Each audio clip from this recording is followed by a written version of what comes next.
अस्सलाम वालेकुम। MMSS recipes 'ਚ ਤੁਹਾਡਾ ਬਹੁਤ-ਬਹੁਤ ਵੈਲਕਮ। ਅੱਜ ਮੈਂ ਲੈ ਕੇ ਆਈ ਹਾਂ ਤੁਹਾਡੇ ਲਈ ਇੱਕ ਬਹੁਤ ਹੀ ਮਜ਼ੇਦਾਰ ਸ਼ਾਮੀ ਕਬਾਬ ਦੀ ਰੈਸਿਪੀ। ਅਗਰ ਤੁਸੀਂ ਵੀ ਚਾਹੁੰਦੇ ਹੋ ਕਿ ਤੁਹਾਡੇ ਸ਼ਾਮੀ ਕਬਾਬ ਇੰਨੇ ਪਰਫੈਕਟ ਜਿਹੇ ਬਣਨ ਤੇ ਤੁਸੀਂ ਮੇਰੀ ਵੀਡੀਓ ਐਂਡ ਤੱਕ ਦੇਖਿਓ, ਕਿਉਂਕਿ ਅੱਜ ਦੀ ਵੀਡੀਓ 'ਚ ਆਪਾਂ ਇਹ ਦੇਖਾਂਗੇ ਕਿ ਇੰਨੇ ਪਰਫੈਕਟ ਜਿਹੇ ਸ਼ਾਮੀ ਕਬਾਬ ਕਿੱਦਾਂ ਬਣਦੇ ਆ।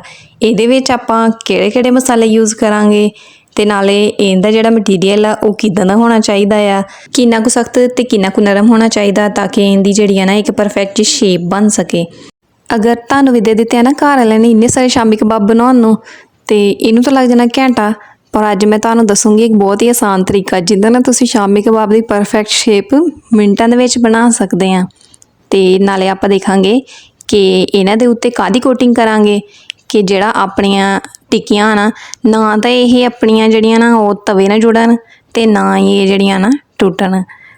ਚਲੋ ਹੁਣ ਬਹੁਤ ਗੱਲਾਂ ਹੋ ਗਈਆਂ, ਹੁਣ ਆਪਾਂ ਇਹਨੂੰ ਬਣਾਉਣਾ ਸ਼ੁਰੂ ਕਰਦੇ ਹਾਂ। ਸਾਰਿਆਂ ਤੋਂ ਪਹਿਲਾਂ ਇਹਨੂੰ ਬਣਾਉਣ ਲਈ ਮੈਂ ਇੱਥੇ ਲਿਆ ਆਲੂ ਬੋਇਲ ਕੀਤੇ ਹੋਏ, ਪਰ ਜਿਹੜਾ ਮੈਂ ਇਹਨੂੰ ਬੋਇਲ ਕੀਤਾ ਉਹ ਮੈਂ ਛਿੱਲ ਕੇ ਤੇ ਕੱਟ ਕੇ ਕੀਤੇ ਆ, ਕਿਉਂਕਿ ਅਗਰ ਤੁਸੀਂ ਕੱਟੇ ਬਗੈਰ ਕਰਦੇ ਆ ਤੇ ਆਲੂ ਥੋੜ੍ਹੇ ਜਿਹੇ ਲੇਸਲੇ ਜਿਹੇ ਹੋ ਜਾਂਦੇ ਆ।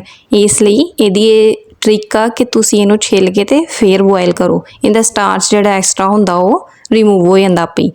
ਫਿਰ ਮੈਂ ਆਲੂ ਨੂੰ ਕਰ ਲੂੰਗੀ ਮੈਸ਼। ਤੁਹਾਡੇ ਆਲੂ ਜਿਹੜੇ ਆ ਨਾ ਤਾਂ ਬਹੁਤੇ ਸਖਤ ਹੋਣੇ ਚਾਹੀਦੇ, ਨਾ ਹੀ ਬਹੁਤੇ ਨਰਮ ਹੋਣੇ ਚਾਹੀਦੇ ਆ। ਤੁਸੀਂ ਦੇਖ ਸਕਦੇ ਆ ਕਿ ਮੇਰੇ ਆਲੂ ਕਿੱਦਾਂ ਦੇ ਬੋਇਲ ਹੋਏ ਹੋਏ ਆ। ਹੁਣ ਅਗਲੀ ਜਿਹੜੀ ਚੀਜ਼ ਆਪਾਂ ਇਹਦੇ 'ਚ ਐਡ ਕਰਨੀ ਆ ਉਹ ਆ ਚਿਕਨ ਦੇ ਰੇਸ਼ੇ। ਇਹ ਮੈਂ ਚਿਕਨ ਬੋਇਲ ਕਰਕੇ ਇਹਦੇ ਸਾਰੇ ਰੇਸ਼ੇ ਅਲੱਗ-ਅਲੱਗ ਕਰ ਲਏ ਆ। ਹੁਣ ਆਪਾਂ ਲਾਂਗੇ ਇੱਕ ਬੜੇ ਸਾਈਜ਼ ਦਾ ਪਿਆਜ਼ ਨੂੰ ਚੌਪ ਕਰਕੇ ਇਹਦਾ ਪਾਣੀ ਨਿਚੋੜ ਲੈਣਾ ਆ। ਫਿਰ ਇਹਦੇ 'ਚ ਪਾਵਾਂਗੇ ਸਬਜ਼ ਮਿਰਚਾਂ, ਉਹ ਵੀ ਚੌਪ ਕੀਤੀਆਂ ਹੋਈਆਂ। ਉਹਦੇ ਤੋਂ ਬਾਅਦ 'ਚ ਆਪਾਂ ਇਹ 'ਚ ਪਾਵਾਂਗੇ ਸਬਜ਼ ਧਨੀਆ ਤੁਸੀਂ ਇੰਨਾ ਕੁ ਪਾਣਾ ਜਿਹੜਾ ਦੇਖ ਕੇ ਤੁਹਾਡਾ ਦਿਲ ਨਾ ਗਾਰਡਨ ਹੋ ਜਾਏ। ਫਿਰ ਇਹ ਤੋਂ ਬਾਅਦ 'ਚ ਚਿੱਲੀ ਫਲੇਕਸ ਦਾ 1 ਚਮਚ ਭਰ ਕੇ ਪਾ ਲਓ, 1 ਚਮਚ ਸ਼ਾਮੀ ਕਬਾਬ ਮਸਾਲਾ ਪਾ ਲਾਂਗੇ ਤੇ 1 ਚਮਚ ਇਹਦੇ ਵਿੱਚ ਪਾਵਾਂਗੇ ਆਪਾਂ ਨਮਕ ਦਾ। ਹੁਣ ਵਾਰੀ ਆਉਂਦੀ ਹੈ ਇਹਦੇ ਸਾਰਿਆਂ ਤੋਂ ਮੇਨ ਇੰਗਰੀਡੀਐਂਟ ਦੀ। ਇਹਦੇ ਵਿੱਚ ਪਾਵਾਂਗੇ ਆਪਾਂ ਇੱਕ ਅੰਡਾ, ਕਿਉਂਕਿ ਅੰਡਾ ਜਿਹੜਾ ਨਾ ਉਹ ਸ਼ਾਮੀ ਕਬਾਬ ਦੀਆਂ ਜਿਹੜੀ ਟਿੱਕੀਆਂ ਨਾ ਇਹਨਾਂ ਦੀ ਬਾਈਂਡਿੰਗ ਦਾ ਕੰਮ ਕਰੂਗਾ। ਇਹਦੇ ਨਾਲ ਤੁਹਾਡੀਆਂ ਟਿੱਕੀਆਂ ਜਿਹੜੀਆਂ ਨਾ ਉਹ ਬਿਲਕੁਲ ਵੀ ਟੁੱਟਣੀਆਂ ਨਹੀਂ। ਪਰ ਨਾ ਤੁਸੀਂ ਇੱਕ ਗੱਲ ਦਾ ਧਿਆਨ ਰੱਖਣਾ, ਇਹ ਨਾ ਹੋਵੇ ਤੁਹਾਡੇ ਆਲੂ ਪਹਿਲਾਂ ਹੀ ਨਰਮ ਹੋਣ ਤੇ ਫਿਰ ਤੁਸੀਂ ਉਹ ਤੋਂ ਇੱਕ ਅੰਡਾ ਵੀ ਪਾ ਦਿਓ। ਉਹਦੇ ਨਾਲ ਕੀ ਹੋਊਗਾ, ਇਹ ਤੁਹਾਡਾ ਜਿਹੜਾ ਮਟੀਰੀਅਲ ਹੈ ਨਾ ਇਹ ਹੋਰ ਜ਼ਿਆਦਾ ਸੌਫਟ ਹੋ ਜਾਊਗਾ ਤੇ ਫਿਰ ਤੁਹਾਡੀਆਂ ਟਿੱਕੀਆਂ ਟੁੱਟ ਜਾਣੀਆਂ। ਫਿਰ ਤੁਸੀਂ ਕਹਿਣਾ ਇਹ ਕੀ ਗਲਤ ਟ੍ਰਿਕ ਦੱਸੀ ਆ। ਇਸ ਲਈ ਜਿਸਲੇ ਤੁਸੀਂ ਆਲੂ ਬੋਇਲ ਕਰਨੇ ਆ ਨਾ ਉਹ ਬਹੁਤ ਹੀ ਧਿਆਨ ਨਾਲ ਬੋਇਲ ਕਰਨੇ ਆ, ਠੀਕ ਆ, ਬਹੁਤ ਜ਼ਿਆਦਾ ਨਰਮ ਬੋਇਲ ਨਹੀਂ ਕਰਨੇ। ਆ ਤੁਸੀਂ ਦੇਖ ਰਹੇ ਆ ਨਾ ਹੁਣ ਕਿੱਦਾਂ ਦਾ ਮੇਰਾ ਮਟੀਰੀਅਲ ਤਿਆਰ ਹੋ ਗਿਆ, ਤੁਸੀਂ ਵੀ ਬਿਲਕੁਲ ਇੱਦਾਂ ਦਾ ਤਿਆਰ ਕਰ ਲੈਣਾ। ਫਿਰ ਹੁਣ ਮੈਂ ਤੁਹਾਨੂੰ ਆਸਾਨ ਜਿਹਾ ਤਰੀਕਾ ਦੱਸਦੀ ਹਾਂ ਜਿਹਦੇ ਨਾਲ ਸ਼ਾਮੀ ਕਬਾਬ ਦੀਆਂ ਟਿੱਕੀਆਂ ਮਿੰਟਾਂ 'ਚ ਬਣ ਜਾਣੀਆਂ। ਮੈਂ ਲਿਆ ਇੱਕ ਡੱਬੀ ਦਾ ਢੱਕਣ, ਤੁਸੀਂ ਕੁਛ ਵੀ ਲੈ ਸਕਦੇ, ਮੈਂ ਵੈਜ਼ਲੀਨ ਨਾਲ ਡੱਬੀ ਦਾ ਢੱਕਣ ਲੈ ਲਿਆ। ਉੱਤੇ ਰੱਖਾਂਗੇ ਇੱਕ ਸ਼ੌਪਰ ਤੇ ਫਿਰ ਆਪਾਂ ਇਹਨੂੰ ਜਿਹੜਾ ਨਾ ਥੋੜ੍ਹਾ ਜਿਹਾ ਪ੍ਰੈਸ ਕਰਕੇ ਤੇ ਬਸ ਇੱਦਾਂ ਦੇ ਜਿਸਲੇ ਹੋ ਜਾਣਾ ਤੇ ਇਹ ਸ਼ਾਮੀ ਕਬਾਬ ਦੀ ਜਿਹੜੀ ਟਿੱਕੀ ਆ ਨਾ ਉਹ ਹੋ ਗਈ ਤਿਆਰ। ਹੁਣ ਤੁਸੀਂ ਕਹੋਗੇ ਇਹਦੇ 'ਚੋਂ ਕੱਢਣਾ ਕਿੱਦਾਂ ਆ? ਲੈ ਇਹਨੂੰ ਕਿਹੜਾ ਕੱਢਣਾ ਮੁਸ਼ਕਿਲ ਆ ਸ਼ੌਪਰ ਖਿੱਚੋ ਬਾਹਰ ਤੇ ਸਾਰੀ ਟਿੱਕੀ ਆ ਗਈ ਬਾਹਰ। ਲਓ ਜੀ, ਦੇਖੋ ਤਾਂ ਸਹੀ ਕਿੰਨੀ ਸੋਹਣੀ ਕਿੰਨੀ ਵਧੀਆ ਟਿੱਕੀ ਬਣ ਕੇ ਆਈ ਹੈ। ਦੇਖੋ ਇਹ ਇੱਕ ਤਰਫ ਨਹੀਂ ਦੋਨੋਂ ਤਰਫੋਂ ਇੱਕ ਤਰ੍ਹਾਂ ਦੀ ਆ, ਬਣ ਗਈ ਨਾ ਕਿੰਨੀ ਸੋਹਣੀ ਗੋਲ ਮਟੋਲ ਜੀ ਟਿੱਕੀ। ਲਓ ਜੀ, ਇਹ ਹੈ ਨਾ ਆਸਾਨ ਕੰਮ। ਹੁਣ ਆਪਣਾ ਜਿਹੜਾ ਘੰਟੇ ਦਾ ਕੰਮ ਨਾ 10 ਮਿੰਟ 'ਚ ਹੋ ਜਾਣਾ। ਚਲੋ ਫਟਾਫਟ ਜਿਹੜਾ ਆਪਾਂ ਨਾ ਬਾਕੀ ਸਾਰੀਆਂ ਟਿੱਕੀਆਂ ਵੀ ਇੱਦਾਂ ਹੀ ਕਰਕੇ ਬਣਾ ਲੈਂਦੇ ਹਾਂ।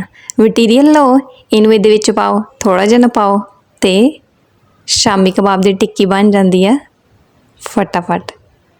ਲਓ ਜੀ, ਆ ਵੀ ਹੋ ਗਈ ਤਿਆਰ। ਸੇਮ ਪ੍ਰੋਸੈਸ ਆਪਾਂ ਸਾਰਿਆਂ 'ਤੇ ਇੱਦਾਂ ਹੀ ਅਪਲਾਈ ਕਰਾਂਗੇ ਤੇ ਆਪਣੀਆਂ ਸਾਰੀਆਂ ਸ਼ਾਮੀ ਕਬਾਬ ਦੀ ਟਿੱਕੀਆਂ ਹੋ ਜਾਣੀਆਂ ਤਿਆਰ ਮਿੰਟਾਂ ਦੇ ਵਿੱਚ।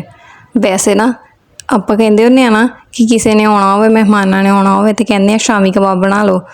ਤੇ ਮੇਰੇ ਨਾਲ ਪਤਾ ਕੀ ਹੁੰਦਾ ਆ, ਜਿਸਲੇ ਮੈਂ ਸ਼ਾਮੀ ਕਬਾਬ ਬਣਾਉਂਦੀ ਆ ਨਾ ਤੇ ਮਹਿਮਾਨ ਆ ਜਾਂਦੇ ਆ।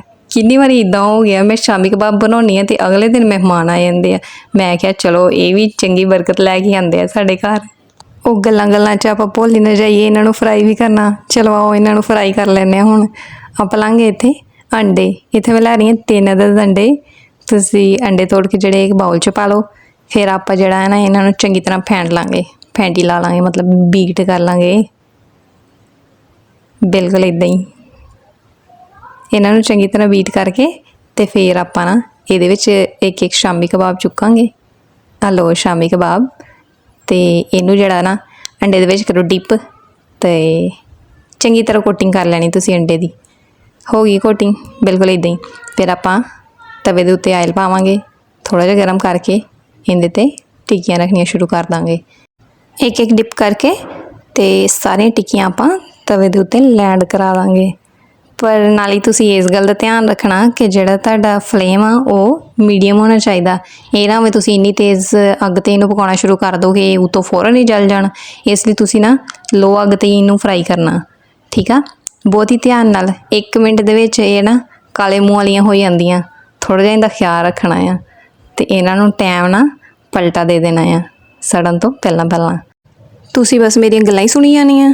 ਜਿੰਨੀ ਦੇਰ ਤੱਕ ਇਹ ਫਰਾਈ ਹੁੰਦੀਆਂ ਤੁਸੀਂ ਉਨੀ ਦੇਰ ਤੱਕ ਮੇਰੇ ਚੈਨਲ ਨੂੰ ਹੀ ਸਬਸਕ੍ਰਾਈਬ ਕਰ ਦਿਓ। ਆ ਲਓ ਜੀ, ਤੁਹਾਡੇ ਆਉਂਦਿਆਂ ਨੂੰ ਆ ਹੋ ਗਈਆਂ ਫਰਾਈ। ਦੇਖੋ ਜਿਸਲੇ ਇੱਦਾਂ ਦੀਆਂ ਗੋਲਡਨ ਬਰਾਊਨ ਹੋ ਜਾਣ ਤੇ ਤੁਸੀਂ ਇਹਨਾਂ ਨੂੰ ਤਵੇ ਤੋਂ ਲਾ ਲੈਣਾ ਆ। ਕਿੰਨਾ ਸੋਹਣਾ, ਕਿੰਨਾ ਵਧੀਆ ਜਿਹਾ ਕਲਰ ਹੋ ਗਿਆ ਇਹਨਾਂ ਦਾ। ਨਾ ਇਹ ਬਲੈਕ ਹੋਇਆ ਅਤੇ ਨਾ ਇਹ ਬਹੁਤ ਹੀ ਚਿੱਟਾ ਆ। ਬਸ ਤੁਸੀਂ ਇੱਦਾਂ ਦਾ ਜਿਸਲੇ ਕਲਰ ਹੋ ਜਾਏ ਨਾ ਤੇ ਟਿੱਕੀਆਂ ਨੂੰ ਲਾ ਲਓ। ਆਪਣੇ ਬਣ ਗਏ ਸ਼ਾਮੀ ਕਬਾਬ, ਬਹੁਤ ਹੀ ਮਜ਼ੇ ਦੇ, ਬਹੁਤ ਹੀ ਵਧੀਆ। ਤੁਸੀਂ ਵੀ ਬਿਲਕੁਲ ਇੱਦਾਂ ਹੀ ਬਣਾਓ ਅਤੇ ਆਪਣੇ ਘਰ ਵਾਲਿਆਂ ਦਾ ਦਿਲ ਜਿੱਤ ਲਓ। ਅਤੇ ਅਗਰ ਤੁਹਾਡੇ ਘਰ ਵੀ ਸਾਡੇ ਤਰ੍ਹਾਂ ਮਹਿਮਾਨ ਆ ਜਾਣ ਤਾਂ ਤੁਸੀਂ ਉਹਨਾਂ ਨੂੰ ਵੀ ਦਿਓ ਅਤੇ ਉਹਨਾਂ ਕੋਲੋਂ ਤਾਰੀਫਾਂ ਇਕੱਠੀਆਂ ਕਰ ਲਓ ਅਤੇ ਫਿਰ ਉੱਡੇ ਫਿਰੋ ਕਿ ਅੱਜ ਤਾਂ ਮੇਰੀਆਂ ਬਹੁਤ ਤਾਰੀਫਾਂ ਹੋਈਆਂ ਆ। ਜਿੰਨੇ ਤੁਹਾਨੂੰ ਦੇਖਣ ਨੂੰ ਵਧੀਆ ਲੱਗ ਰਿਹਾ ਨਾ, ਖਾਣ ਨੂੰ ਇਹਦੇ ਤੋਂ ਵੀ ਵਧੀਆ ਬਣਿਆ। ਇਹਨਾਂ ਦਾ ਟੇਸਟ ਬਹੁਤ ਹੀ ਮਜ਼ੇ ਦਾ ਆ। ਚਲੋ ਹੁਣ ਮੈਂ ਤੁਹਾਨੂੰ ਤੋੜ ਕੇ ਵੀ ਦਿਖਾ ਦਿੰਦੀ ਹਾਂ ਅੰਦਰੋਂ ਕਿੱਦਾਂ ਦੇ ਬਣੇ ਆ। ਦੇਖੋ ਕਿੰਨੇ ਮਜ਼ੇਦਾਰ ਜਿਹੇ ਬਣੇ ਆ। ਅੰਦਰ ਚਿਕਨ ਦੇ ਰੇਸ਼ੇ ਜਿਹੇ ਵੀ ਹੈਗੇ ਆ ਅਤੇ ਉੱਪਰੋਂ ਜਿਹੜੇ ਆ ਨਾ ਉਹ ਥੋੜ੍ਹੇ ਜਿਹੇ ਕ੍ਰਿਸਪੀ ਫਰਾਈ ਜੇ ਅਤੇ ਬਹੁਤ ਹੀ ਮਜ਼ੇਦਾਰ ਜੇ। ਅਗਰ ਤੁਹਾਨੂੰ ਮੇਰੀ ਵੀਡੀਓ ਪਸੰਦ ਆਈ ਆ ਤਾਂ ਇਹਨੂੰ ਲਾਈਕ ਕਰ ਦਿਓ ਅਤੇ ਆ ਘੰਟੀ ਦਾ ਬਟਨ ਵੀ ਪ੍ਰੈਸ ਕਰ ਦਿਓ ਤਾਂ ਕਿ ਮੈਂ ਟਾਈਮ ਤੁਹਾਡੇ ਸਿਰ 'ਤੇ ਨਾਜ਼ਲ ਹੋ ਜਾਇਆ ਕਰਾਂ। ਤਦ ਤੱਕ ਅੱਲਾ ਹਾਫਿਜ਼।